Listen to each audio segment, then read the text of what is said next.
یہ سیشن ان کپلز کے لیے ہے جن کی ابھی ابھی شادی ہوئی ہے یا پچھلے 6 مہینے کے اندر کسی بھی ٹائم میں شادی ہوئی ہے اور اب وہ کنسیپشن کے لیے ڈاکٹر کے پاس میڈیسن لینے کے لیے جانے لگے ہیں.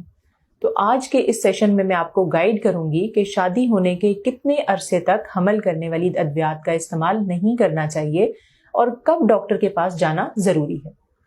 میں اس بات کو بڑی اچھی طرح سے جانتی ہوں کہ سوشل پریشر ہماری سوسائٹی میں ایک بہت امپورٹنٹ فیکٹر ہے جس کی وجہ سے جو نئے شادی شدہ کپلز ہوتے ہیں وہ پریشرائز ہو کر تو ڈاکٹر کے پاس چلے جاتے ہیں اور حمل کی ادویات لے لیتے ہیں.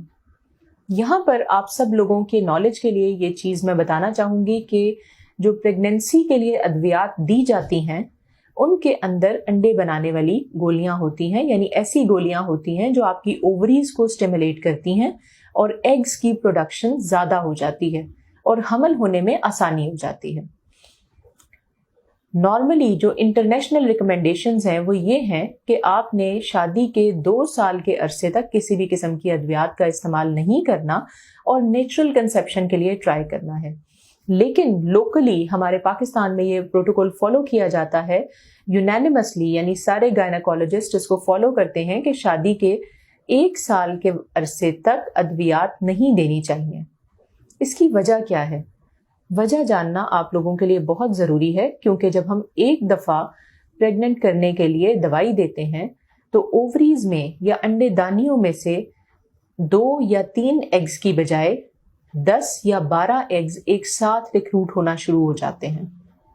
مینس ایک دفعہ کی ٹیبلٹ لینا آپ کی انڈے دانیوں کو اتنا ایگزاسٹ کر دیتا ہے جتنا کہ ایک نارمل انڈے دانی 5 سے 6 مہینے میں ایگزاسٹ ہوتی ہے.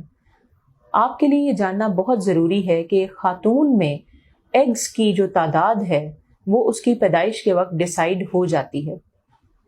تو ایک ڈاکٹر کبھی بھی نہیں یہ بات چاہے گا کہ اس کے جو ایگز ہیں وہ فوراً ریلیز ہو جائیں یا فوراً ضائع ہو جائیں تاکہ آئندہ کی کنسیپشن کے لیے کسی بھی قسم کے جو ہائی کوالٹی ایگز ہیں وہ نہ بچیں.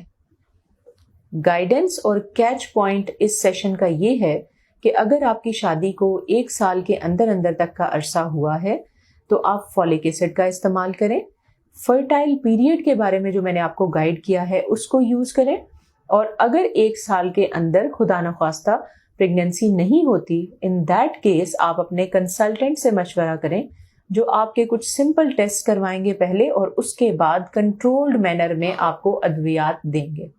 ادویات کا بہت زیادہ استعمال خواتین کی صحت کے لیے اچھا نہیں ہے، لہٰذا جب بھی آپ میڈیکیشن لیں اوویلیشن انڈکشن کے نام پہ تو کسی سینئر کنسلٹنٹ سے لیں اور ان کا بہت زیادہ استعمال نہ کریں. یہی چیز آپ کی صحت کے لیے بہت ضروری ہے. Thank you very much.